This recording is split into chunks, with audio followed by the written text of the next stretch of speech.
Okay, let's go on to the SNP. And this seeming split, Shona Craven, we've seen Kenny McCaskill writing, saying that there's likely nil chance of an indie ref this year. That won't go down well with some sections of the party.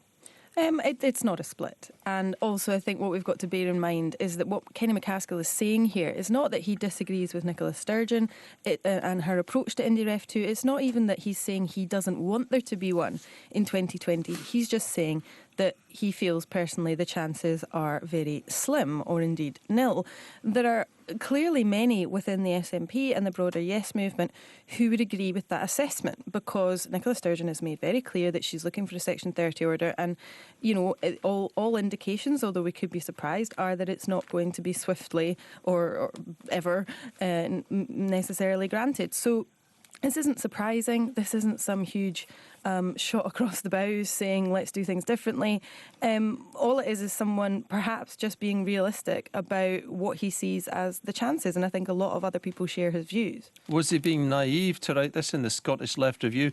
In the same issue of the magazine, former SNP Deputy Leader Jim Sillars said that Nicola Sturgeon was misleading supporters. Well, I think what Jim Sillars has written is actually really very patronising and insulting to people who are following Scottish politics closely.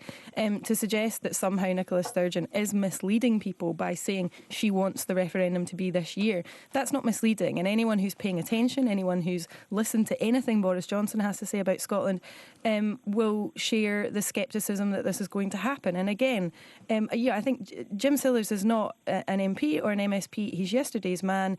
He quite often pops up with these kind of undermining statements. That, again, does not represent a split in the SNP. But the remarks of both of those men were welcomed by the Scotland and Union group. Yeah, of course they were, who are then going to say there's a split in the SNP, and then in certain quarters that will be sort of repeated. But, you know, they're seizing on anything they can, because they're on quite a sticky wicket as more and more people accept there needs to be a referendum, even if they don't necessarily support independence. Gillian Merchant, what do you make of the SNP? I mean, I think the first thing to say about that is it's quite rare in terms of the SNP to have any sort of split or disagreement between elected politicians. It's not something that you see that often, which I think in and of itself is what makes it newsworthy. And I think there is just a reality to what Kenny McCaskill is saying, but there's no doubt that, you know, what makes it more newsworthy is Kenny McCaskill is certainly seen to be aligned to Alex Salmond as opposed to Nicola Sturgeon. And I think the issue with the SNP is that other than their main core focus of independence, they don't ideologically coalesce around anything else.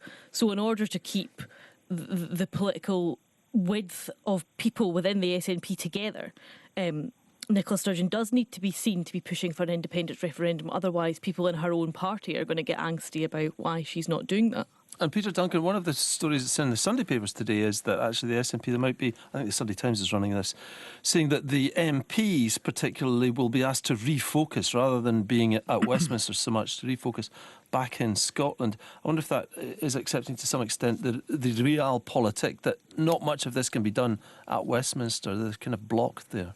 Yes, I mean this Parliament is going to be very different from the last one. Obviously, the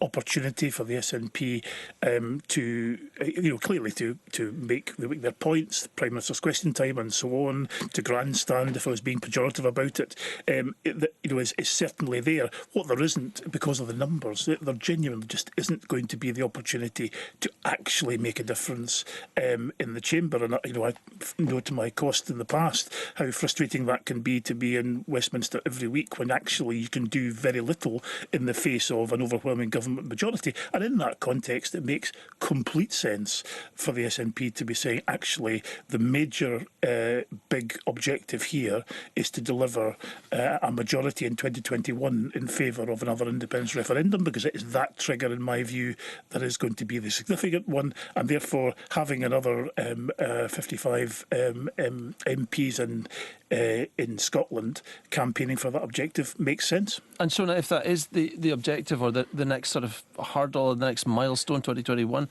what then does the party tell the faithful who want to be out in the streets and doing things this coming year? Well, I mean, there's certainly nothing to stop people getting out in the streets and doing things. The situation is obviously still fluid. Nicola Sturgeon has, of course, quite often said we'll wait for the dust to settle on Brexit, and certainly that, I think, hasn't happened yet. We need to wait till at least the end of January, and I think when it does come about, the actual exit date, there will be a huge flurry of activity, not just from pro-independence people, but I think that might be a trigger for people to maybe restart. But I mean, a lot of the campaigning never stopped, but obviously, the scale of it is vastly reduced compared to 2014.